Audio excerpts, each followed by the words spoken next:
comment ils réagissent, les salariés concernés de l'année Alors, pour l'instant? mal pour la plupart, puisque ça a été une gifle en fin d'année, et surtout qu'ils avaient été soumis à de rudes conditions de travail, puisque justement leur chef de service avait été en arrêt maladie, et ils ont eu à devoir assumer une charge de travail assez colossale. Et donc en fait ce qu'ils nous ont dit c'est ben voilà, on a souffert, on a tout fait pour que les statistiques, comme on dit, enfin voilà, pour remplir notre mission autant que faire se peut, et puis voilà la récompense c'est on ferme votre service. Donc de ce point de vue là, oui, une réaction très compliquée. Après sur l'effectif, il y a un collègue qui faisait la route depuis Privas, donc qui venait travailler ici. Donc lui à titre personnel, voilà.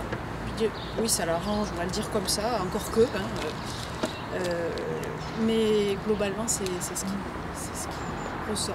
Et puis la façon de faire catastrophique de la direction. Ça a été très très mal perçu. Et ce qu'on reprend complètement.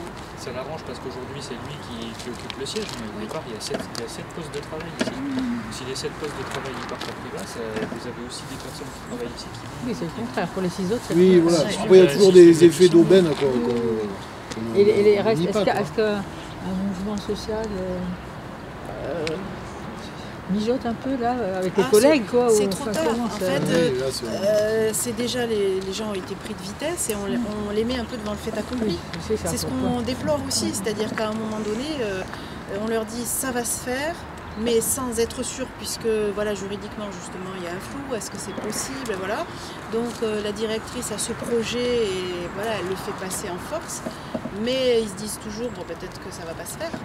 Comme pour le Teil où c'était prévu et finalement il y a eu un rétropédalage, donc il y a toujours l'espoir que finalement cette restructuration ne se fasse pas.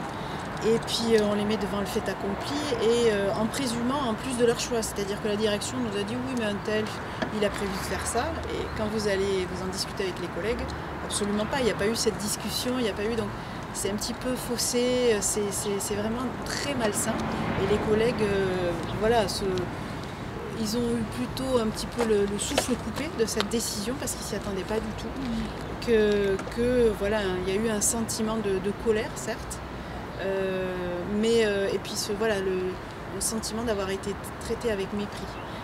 Derrière, il y a aussi ce sentiment qu'il n'y a pas de discussion possible. Et nos experts l'ont vu lorsqu'ils sont venus au comité social d'administration. C'est-à-dire ils ont déployé des arguments en espérant finalement que ça allait. Ils étaient plutôt dans la discussion en disant on déploie nos arguments, ils sont tout à fait entendables et la directrice va changer d'avis. Et ils ont vu qu'il y avait, voilà, en fait c'est un monologue. C'est vrai, la loi de transformation de la fonction publique, elle est chère à Olivier Dussopt, pas d'autre arme de choix préféré, on peut le dire.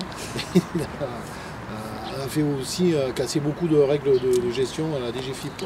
Et ce qui nous aide aussi un peu le mouvement social pour parler de ça. En ce sens, le prochain mouvement local, là, pour les inspecteurs, va ne se faire qu'au choix. Avant, ça se faisait à l'ancienneté administrative, avec un certain nombre de règles, de priorités, des choses comme ça. Ça a été entièrement modifié. Et là, le mouvement local des inspecteurs ne se fera qu'au choix. C'est-à-dire c'est les chefs de service et les directeurs qui choisiront leur marché. Ils font des appels à candidature que sur les services où ils veulent mettre des gens. Alors qu'auparavant, on pouvait demander dans le mouvement local tous les services du département. Vous pouviez lister tous les services, même si potentiellement le poste n'était pas vacant, mais comme dans le mouvement local, un autre collègue, lui, occupant ce poste-là, pouvait partir ailleurs. En cascade, vous aviez un jeu de chaises musicales où vous pouviez remplacer quelqu'un ailleurs. Alors que là, on vous dira, il y a un poste privé, il y a un poste à nommer, et puis ce sera ça. Et après le reste, ce sera une décision unilatérale de la direction qui mettra à la disposition du directeur, ça s'appelle. Vous serez 6 mois à nommer. Un an pour être gentil, un an à Annonay, un an au Teil, un an ici, donc tous les ans vous changerez d'affectation, vous serez à la disposition. Et ces règles avant, elles ont été discutées et vérifiées, la bonne application de ces règles était vérifiée dans des commissions administratives paritaires locales, les CAPL qu'on appelait, et elles ont été supprimées. C'est-à-dire que maintenant on ne peut plus vérifier si les mouvements, si les règles d'affectation dans les mouvements locaux ont été respectées. Alors, si c'est au choix, il n'y aura plus rien plus rien à vérifier, ça c'est sûr. Mais c'est une opacité totale.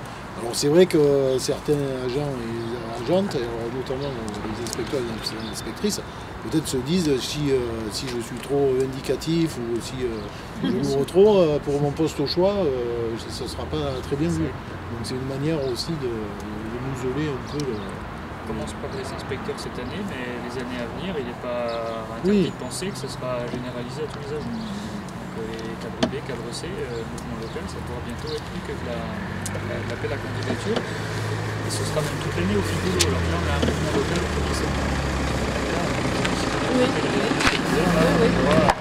Il pourra y avoir des fiches de poste mises tout au long de l'année et les possibilités de mutation seront réduites. À la tête du client. oui, Et à la tête du client aussi. Pour résumer, vous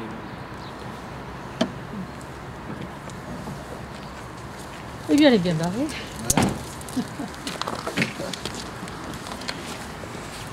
Bon, la seule piste, donc, c'est les éditeurs. Oui. C'est étonnant qu'ils ne réagissent pas, là. Aucun. C'est surprenant, surtout qu'il y a une campagne municipale qui est en train de débuter, on va dire. Donc, le maire d'Aubenas ne souhaite pas se représenter, mais il a quand même une équipe. Et puis il y a peut-être de l'opposition aussi. On appelle à toutes les personnes qui veulent se saisir du sujet pour empêcher la fermeture de ce service ici. Oui, on est un petit peu déçus qu'il n'ait pas réagi. Bah oui, c'est quand même. Voilà. Au moins un accusé de signé, réception, ils sont- quelque chose. ouais, quoi. ouais. Oui, Alors- le temps que c'est assez cavalier de la direction de faire ça en dos des élus, c'est pas très... Ça pourrait au moins piquer leur orgueil, dans le sens où ils ont été signataires de cette charte, où l'État s'engageait à ce que ce service soit celui-ci, et qu'on ne prend même pas leur attache et qu'on décide d'enlever un service entier. Et ça, au niveau de la responsabilité, je vous dis, même de l'orgueil, à la limite de la personne qui a signé, moi je trouve ça assez inacceptable. Surtout que si la direction n'a pas d'opposition, il y a eu un précédent en Ardèche, c'était un service d'appui au réseau. Oui, SAPF, oui. SAR, qui était dans le cadre du nouveau réseau de proximité à Bourg-Saint-Andéol. La communauté de communes leur avait promis dans les nouveaux locaux qu'ils construisaient là, au quartier de La Rochette, qu'une trésorerie, que les services de l'ex-trésorerie perdureraient. Et finalement, ils ne l'ont pas fait, mais comme il n'y a pas eu d'opposition vraiment en local, ça s'est fait en loussedé de manière tout à fait opaque. Voilà. Et pourtant, ça faisait partie aussi, la charte, ça faisait partie, c'était la charte, mais ça n'a pas été. Et vous avez donné un exemple contraire avec le Teil, je crois. Oui, alors le Teil, on avait saisi le député de la circonscription, Hervé Solignac, qui est plus monsieur Peverelli, et à force de coups de fil et d'entrevues. Mais disons, ça a été fait un peu moins dans la précipitation. On a eu quand même le temps de réagir un peu plus, les agents aussi, et ça a permis aussi au maire du Teil de trouver une entente avec la direction générale des finances publiques, la DDFIP, comme ça. On avait déjà défendu nous, cette position de garder des services de plein exercice au Teil, que ce soit bien pour le service des impôts des entreprises ou pour le service des impôts des particuliers, déjà avec le précédent directeur, où on disait qu'il y avait toutes les raisons là-bas de maintenir un service public pérenne, du fait déjà de l'importance des services au Teil qui est aussi important qu'Aubenas, la couverture géographique, et en plus on peut, on va dire, je sais pas, la solidarité par rapport au séisme. Le Teil c'est encore couvert d'échafaudages, de grues, de tout ça, et vouloir supprimer les deux antennes là-bas du Teil, donc supprimer les services publics dans une commune comme celle-là, ça nous paraît vraiment inacceptable. Ils sont encore plus utiles que d'habitude, déjà qui sont Oui, utiles d'habitude, voilà. alors que là, ces deux services sont primordiaux. C'est vraiment un signe à la population, on ne peut pas dire qu'on est désolé, qu'on est solidaire, qu'il y a une solidarité même nationale. et puis retirer les services publics de la DGFiP là-bas. La préfecture a son mot à dire, Elle a signé les chartes. Ouais, elle a signé les chartes. Je pense que c'est plus, nous on dépend pas, on n'est pas sous l'autorité du préfet, hein, la DGFiP, mais je pense que elle a son mot à dire dans l'organisation, enfin son droit de regard dans l'organisation générale des services publics dans le département. Là, par contre, elle est tout à fait dans ses prérogatives. Hein.